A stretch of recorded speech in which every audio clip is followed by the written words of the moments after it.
Good morning, everyone. Today, the panel in the Grenfell Tower Inquiry is publishing its final report dealing with the root causes of the fire.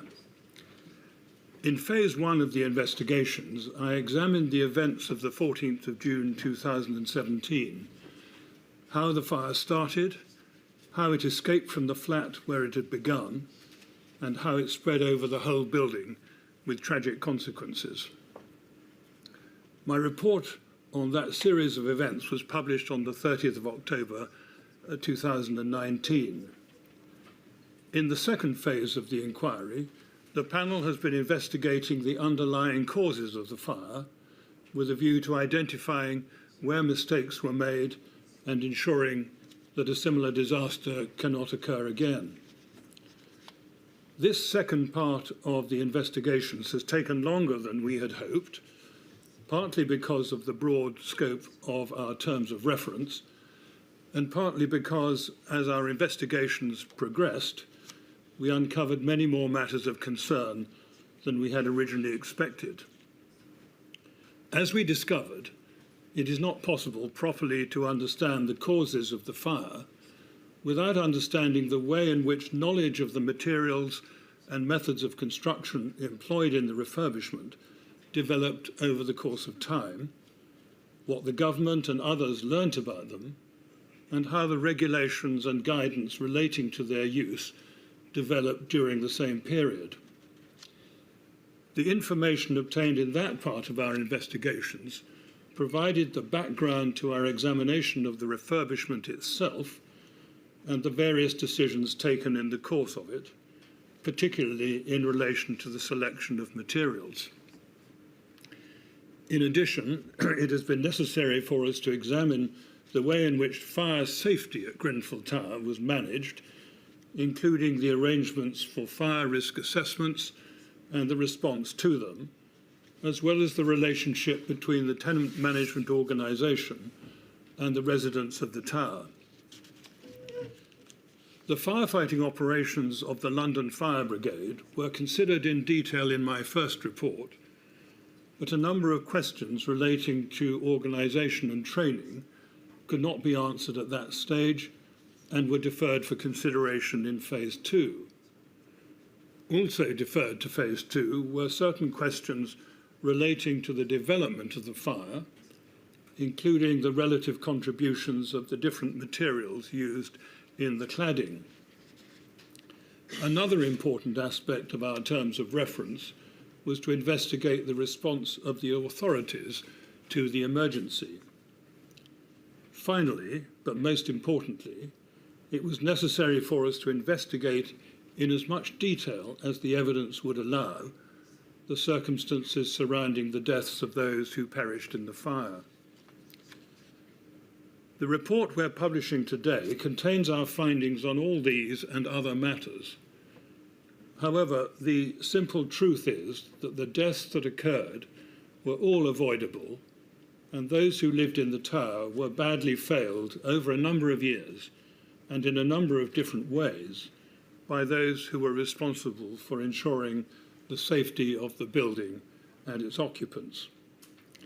They include the government, the tenant management organisation, the Royal Borough of Kensington and Chelsea, those who manufactured and supplied the materials used in the refurbishment, those who certified their suitability for use on high-rise buildings, the architect, the principal contractor, and some of its subcontractors, in particularly Harley Curtain Wall and its successor Harley Facades, some of the consultants, in particular the fire engineer ex-over Warrington Fire, the local authority's building control department, and the London Fire Brigade.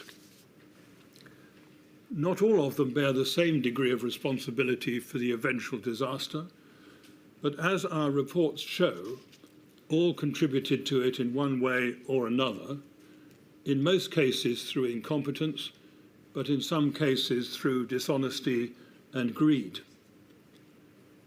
The failings can be traced back over many years, and our efforts to get to the bottom of what went wrong and why account for the length of our report and the time it has taken us to produce it. However, if an inquiry of this kind is to produce anything of value, it is necessary for those who can influence the future direction of the construction industry, the fire and rescue services, the management of fire safety in buildings, and resilience planning, to understand exactly where mistakes were made and how they can be avoided in the future. The report is divided into 14 parts, broadly by reference to related subjects. Some parts contain several chapters, some only one. As with the Phase 1 report, it begins with an introduction followed by an executive summary. Although the executive summary runs to 24 pages, the length of the report means that it can touch on only the most significant elements of our conclusions. However, it should assist readers in finding their way around the report. Part 2 describes significant events that provided the background to the fire. It begins by explaining how the regulations and guidance in force at the time of the refurbishment came into being, and the way in which the reaction to fire of materials used in the construction of modern high-rise buildings was tested. We then consider the involvement of the government in the form of the then Department for Communities and Local Government, the way in which it sought to monitor the causes of fires when they occurred, and most importantly, the warning signs that were emerging from as early as 1991 that some kinds of materials, in particular aluminium composite material panels with unmodified polyethylene cores, were dangerous. We find that there was a failure on the part of the government and others to give proper consideration at an early stage to the dangers of using combustible materials in the walls of high-rise buildings. That including failing to amend in an appropriate way the statutory guidance on the construction of external walls. That is where the seeds of the disaster were sown. In Part 3, we set out our findings about the testing and marketing of the main products used in the refurbishment: the Rainabond panels, the Celotex RS5000 insulation, and the small amount of Kingspan K15 insulation. We discovered that there had been systematic dishonesty on the part of manufacturers involving deliberate manipulation of the testing processes and calculated attempts to mislead purchasers into thinking that what were combustible materials complied with the provisions of the statutory guidance that advised against their use. That dishonest approach to marketing was compounded by the failure of two of the bodies that provided certificates of compliance with the building regulations and statutory guidance: the British Board of Agreement and Local Authority Building Control, to scrutinise the information provided to them with sufficient care and exercise the degree of rigour and independence that was to be expected of them. The tenant management organisation was at the heart of events leading up to the fire. In Part 4 of the report, we make our findings about its relationship with the residents of Grenfell Tower. We find that the organisation was badly run and failed to respond to criticisms of its treatment of residents contained in independent reports produced in 2009.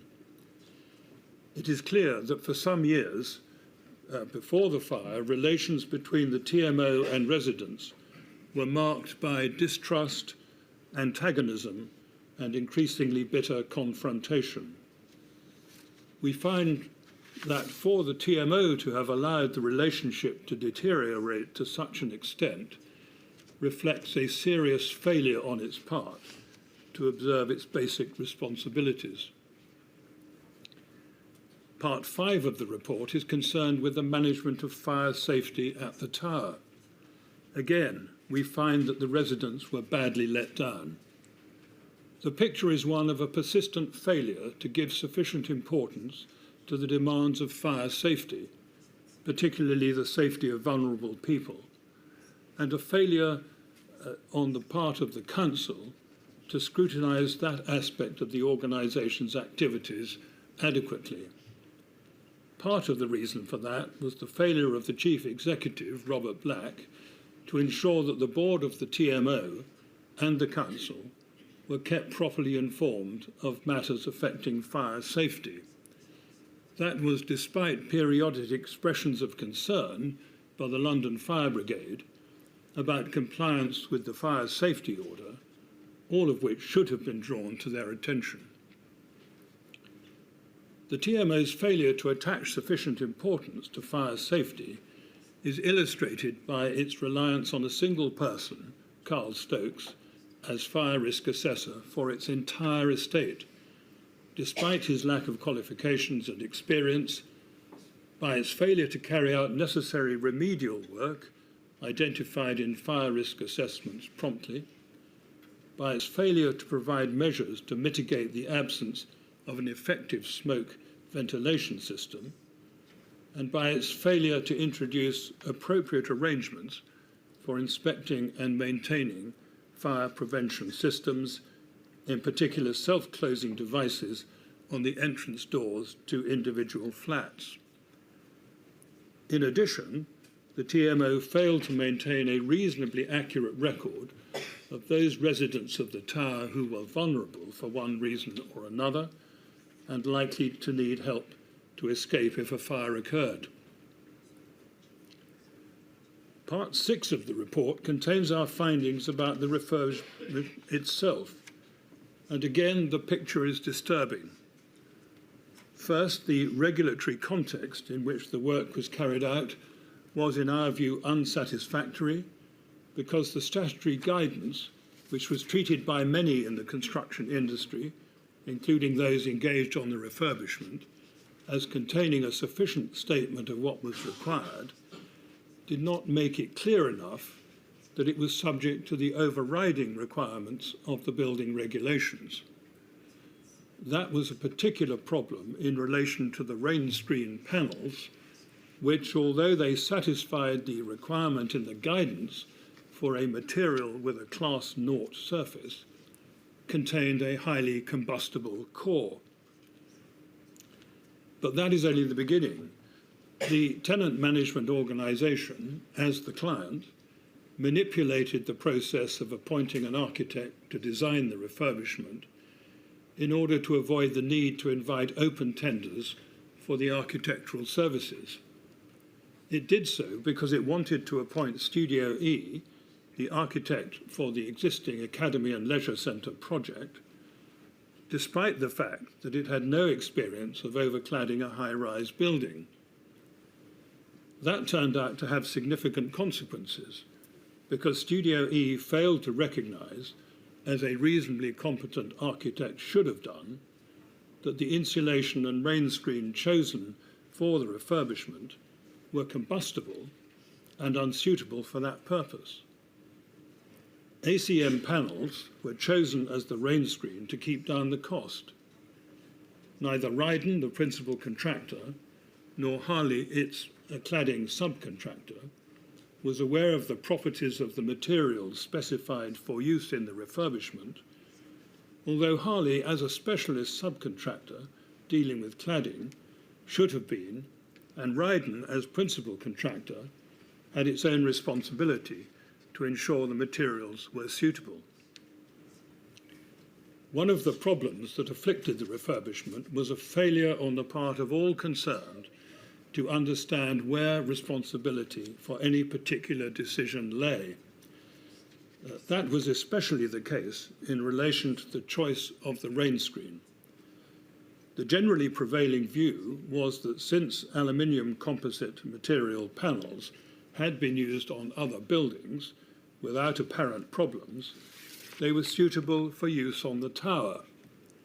But no one was prepared to accept responsibility for having chosen them, and when questioned, everyone who was asked said that someone else had been responsible for ensuring that they were suitable. we find that Studio E, Ryden and Harley all took an unacceptably casual approach to contractual relations. None of their employees engaged on the project understood the relevant provisions of the building regulations, the statutory guidance, or such guidance from industry sources as was then available. That might not have mattered quite so much if proper advice had been taken from a competent and experienced fire engineer, or if building control had performed its task properly. In fact, the tenant management organisation did instruct Exover Warrington Fire to produce a fire safety strategy for the refurbishment, which should have included advice on the effect of the overcladding and the compliance of the external walls with the functional requirements of the building regulations. Exover produced 3 versions of a fire safety strategy, but each version was stated to be a draft and was incomplete because it did not deal with that particular question, which it said would be covered in a future issue of the report. It was clear, therefore, that the fire safety strategy was incomplete, but no one asked Exover to finish its work, nor did anyone provide it with details of the proposed cladding to enable it to do so.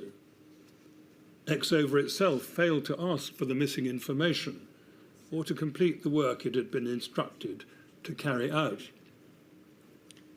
The failure to obtain a final report was probably critical, because if Exover had considered the proposed cladding, it should, and probably would, have identified the fact that the insulation and the rain screen did not comply with the statutory guidance or, more importantly, the building regulations. In Part 8, we set out our findings on the management and training of the London Fire Brigade in the years leading up to the fire. That part of our investigations represented a continuation of the work started in Phase 1, in which I described the response of the LFB on the night. I was critical of certain aspects of that response, in particular the way in which the control room handled calls from people trapped in the building, and the actions of some of the incident commanders who had not been properly trained to deal with a fire of that nature. That made it necessary for us to examine the London Fire Brigade's management and training in the period leading up to the fire, as well as the way in which it made use of the information available to it. In our report, we find that there were deficiencies in the organisation and management of the control room, the training of control room officers, and in the commissioning and delivery of training to operational crews, in particular in relation to incident command. There were also deficiencies in the collection of information needed to enable crews to prepare effectively to respond to fires in individual buildings. The primary cause of those problems was a chronic lack of effective leadership, combined with an undue emphasis on process and an attitude of complacency. We have also returned to investigate some aspects of the firefighting operations on the night of the fire, on which I was unable to make findings in Phase 1, in particular problems with communications and the supply of water. I shall return to Part 9 of the report in a moment, but for now I move to Part 10, in which we examine the authorities' response to the fire. Once again, we have found that those who lost their homes as a result of the fire were badly let down by the organisations that should have provided the support they desperately needed. The primary responsibility for that lay with the Council, which, as a Category 1 responder under the Civil Contingencies Act, should have had plans in place to enable it to respond effectively to the emergency. In the event, however, it had failed to put in place suitable plans or to provide the training to its staff that was required to enable it to respond effectively to the situation it faced. In addition, its chief executive was ill-suited to taking control of what was undoubtedly a very serious challenge. The Council did not have the capacity to identify those who needed accommodation and other important forms of assistance, nor did it have arrangements in place for communicating with those affected by the disaster or the wider public. As a result, it was not capable of meeting the immediate needs of those who had been displaced and from their homes for food and shelter. In the end, it was local, voluntary and community organisations that filled the gap by providing rest centres and temporary shelter. The London-wide resilience structures that were intended to enable the capital to respond to an emergency affecting more than one borough did not operate effectively, partly because they were not designed to provide central direction to the response, and partly because the Royal Borough of Kensington and Chelsea did not seek assistance promptly.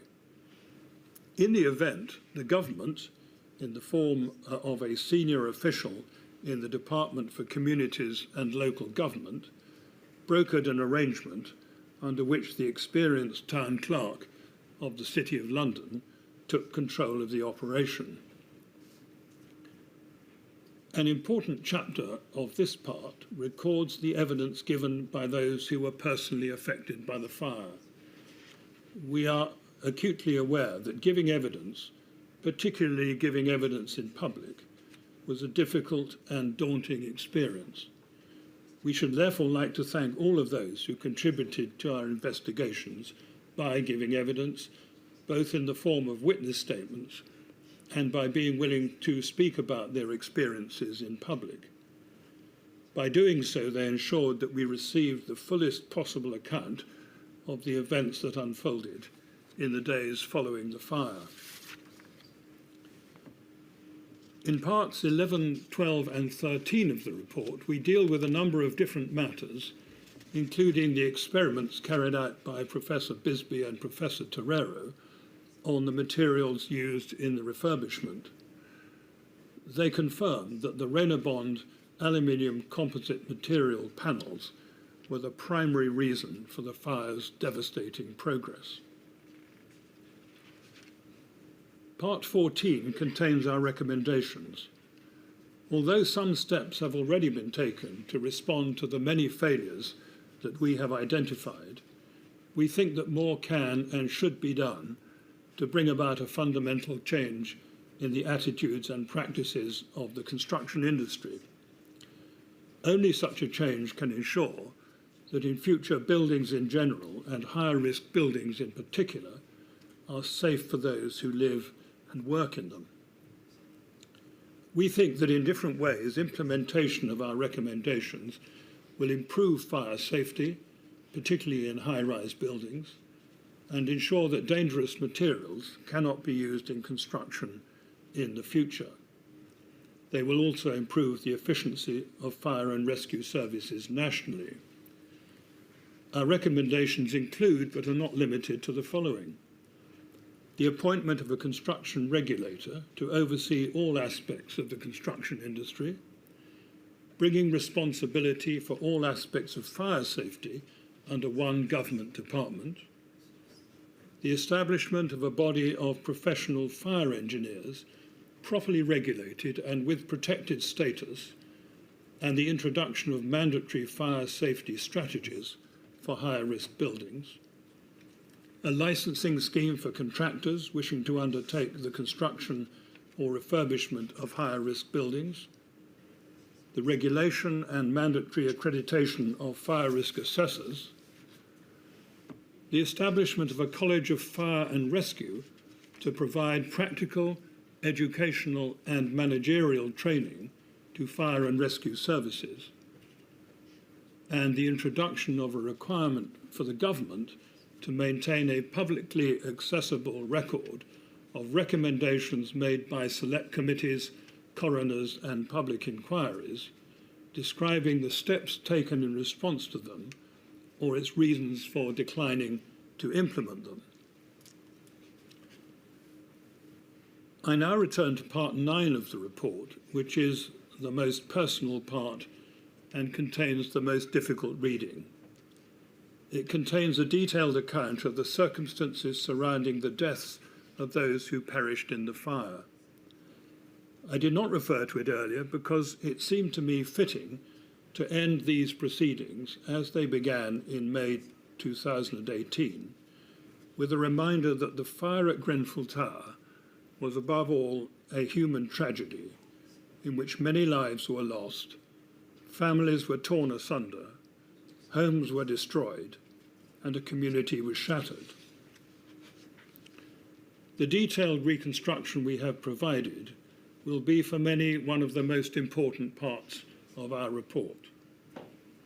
Although it may make painful reading, those who lost relatives and friends naturally feel a need to know as much as possible about their loved ones' last moments. I said on many occasions that I hoped we could find sufficient facts to satisfy the coroner of the circumstances surrounding their deaths and avoid the need for any further proceedings. I'm now able to say that we've been able to make detailed findings about the circumstances in which people died, including calls made to the emergency services, the transfer of information from the control room to the incident ground, the recording of that information on its way to and at the bridgehead, and the steps taken to rescue those who were trapped. We are satisfied that all those who died in the building were overcome by toxic gases produced by the fire, and with expert assistance, we've been able to establish a reasonably accurate time of death in each case. We're satisfied that all those whose bodies were damaged by the fire were already dead by the time it reached them. In a moment, my fellow panel members, Ms. Istefan and Mr. Akbor, wish to add some comments of their own. Before they do so, however, I should like to thank the inquiry team, without whom it would not have been possible to carry out an investigation of this kind. It would be invidious to single out individual names for mention on this occasion, because everyone involved, whatever their particular task, has played an essential part in enabling us to do our work. With their help, we have followed up many lines of inquiry, some of which led to surprising revelations, and have collected and digested a huge number of documents and statements, not to mention hearing many days of oral evidence. All those who worked for the inquiry over the years are named in an appendix to the report, and we owe them a deep debt of gratitude. I now invite Mr. Estefan to say a few words. Thank you, Sir Martin. Good morning. Before I joined the inquiry panel, I spent nearly 30 years as an architect. In that role, I developed a particular interest in health and safety, fire, and accessibility matters. Returning home from a holiday in June 2017, I flew over West London and saw the burning tower in the early hours from the air. As for so many others, this was a profound shock. First, of course, as a human response, but also as a professional who had spent their career working to make buildings safe.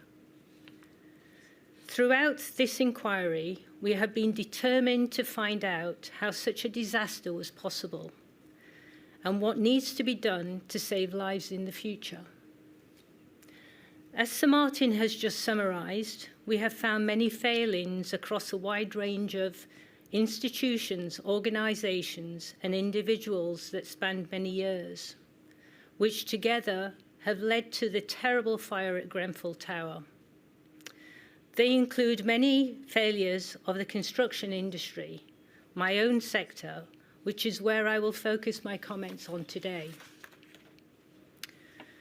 Since the fire, the government has passed the Building Safety Act. The Act is welcome, but we need to go further.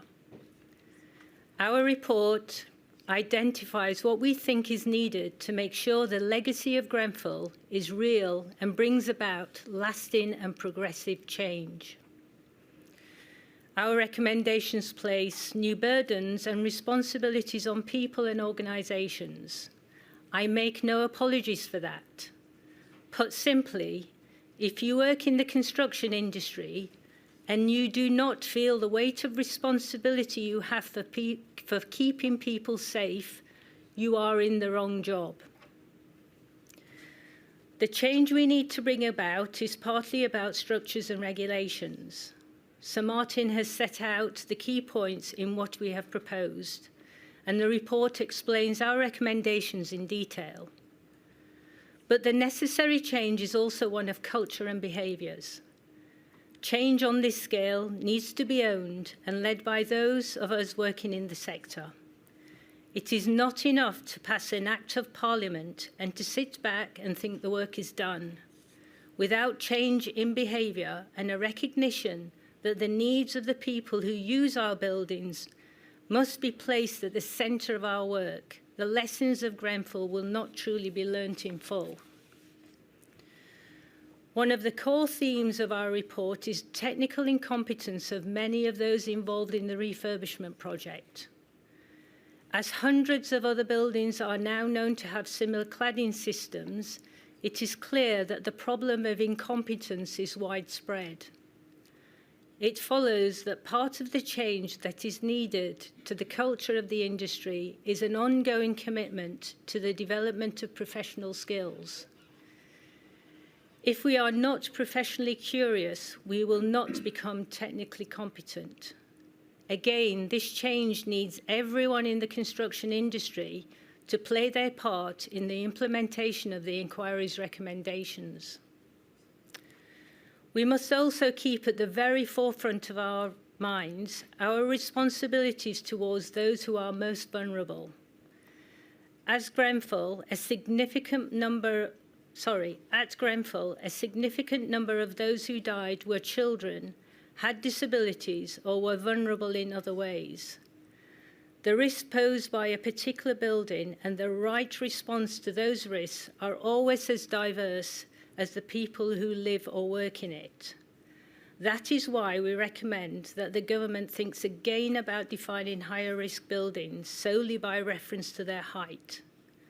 It is why the fire safety strategies must be provided for safety of all occupants. And it is why a stay-put strategy will never be appropriate where there is a risk of fire spreading over the building's external walls. It is why we recommend that the government guidance should be reviewed so that the safety and resilience of a building is prioritised. And it is why we stand by the inquiry's Phase 1 recommendation that the need for PEEPs, personal emergency evacuation plans, for residents with mobility issues or other impairments. As an inquiry panel, we have acted throughout with fairness, independence and impartiality. That is what the law requires. At the same time, the losses so many people have suffered and my involvement in this process has left a mark on me as a person and as a professional which will last far beyond this inquiry. And although this inquiry is now ending, we know that for many people their journey continues. We wish them strength for the future. I will now hand over to my colleague Ali. Thank you, Thoraya. Good morning, everyone. My role as a panel member has been to listen to the evidence, to consider what I have heard, and work with Sir Martin and Thoraya to agree findings and recommendations. Firstly, I would like to express my own heartfelt sympathy to all those whose lives have been affected by this tragic fire. We know that an inquiry can feel like a very slow process.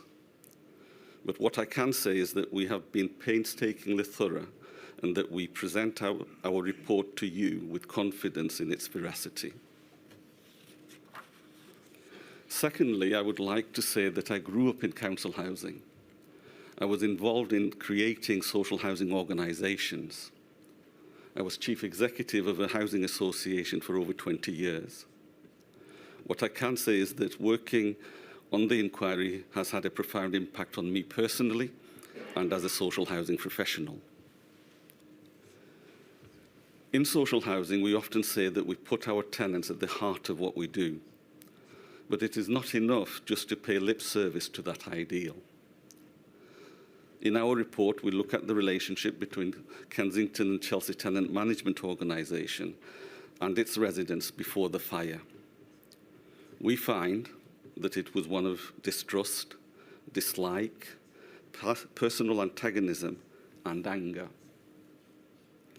Residents deserve to be treated with understanding and respect. The TMO failed to do that. We saw a similar failure to treat residents as people and as individuals in the aftermath of the fire, including in the way that those with religious, cultural, or social needs suffered discrimination as a result of RBKC's failure to prepare properly for emergencies.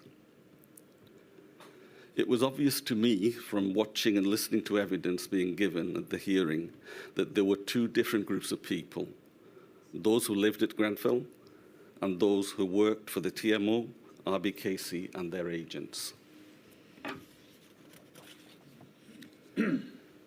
In our report, we set out how the government's focus on deregulation dominated the department's thinking, such that even matters affecting the safety of life were ignored, delayed, or disregarded. The deregulation agenda had a parallel impact on social housing, on the social housing sector, particularly in terms of consumer standards and protection for tenants.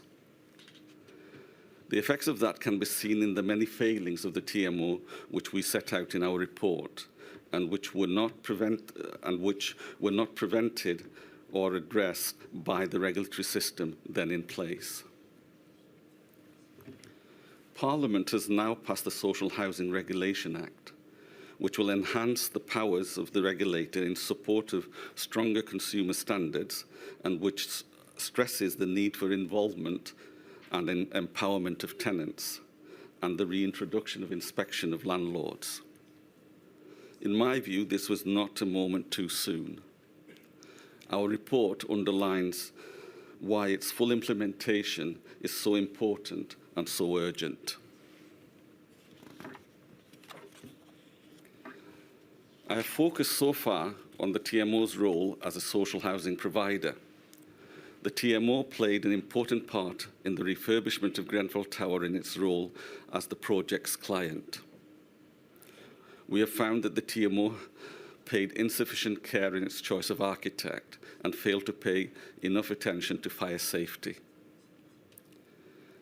I hope that our report acts as a reminder to the clients of future building projects, including social housing providers, that they have a responsibility to the users of their buildings to ensure that safety is not sacrificed to the demands of speed and cost. Regulation should not be treated as boxes to be ticked, but as a way of giving residents confidence that their homes are safe. Finally, I would like to echo something that Thoraya has said. We cannot, in a few words here today, do full justice to the totality of our report. What is needed is for those with responsibility for building safety, in my sector as in Thoraya's, to read the report, to reflect on it, and to treat Grenfell as a touchstone in all that they do in the future. And that is to act with professionalism, with competence, and to put people first. I will now pass you back to Sir Martin. Thank you very much. We should all remember that the Grenfell Tower fire was and remains an intensely personal tragedy for all those who lived in and around the tower, and above all, for those who died, their families and friends. We invite you, therefore, to join us in remembering them while I read out their names. Fathia Ahmed El Sanusi, Abu Fras Mohammed Ibrahim, Isra Ibrahim, Mohammed Amid Sabah Neda, Hesham Rahman, Rania Ibrahim, Fethia Hassan, Hania Hassan, Marco Gottardi, Gloria Trevisan, Raymond Herbert Moses Bernard, Esla El Gouachri, Mariam El Gouachri, Anthony Keith Disson, Bassem Shuker, Nadia Shuker, Mirna Shuker, Fatima Shuker, Zainab Shuker, Syria Shuker,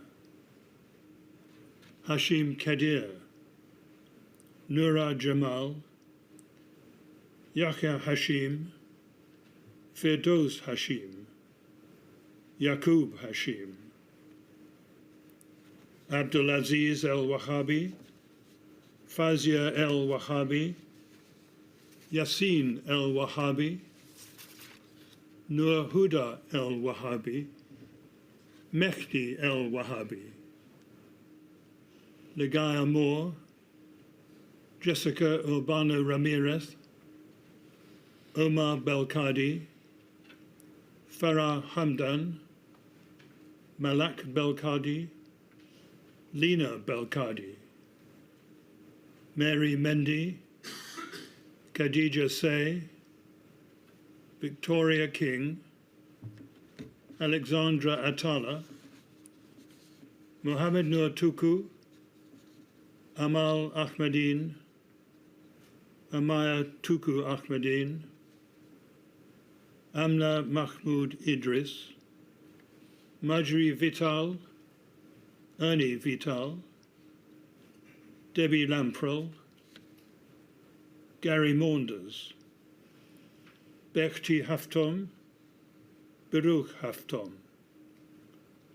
Hamid Khani, Isaac Palos, Sakina Afrasahabi, Fatime Afrasiabi, Vincent Chijina, Khadija Kalufi, Kamru Mia, Rabea Begum, Mohammed Hamid, Mohammed Hanif, Husna Begum, Joseph Daniels, Sheila, Steve Power, Zainab Dean, Jeremiah Dean, Mohammed Al-Hajali, Dennis Murphy, Ali Yahwa Jafari, Abdeslam Sabah, Logan Gomez, Billy Burton.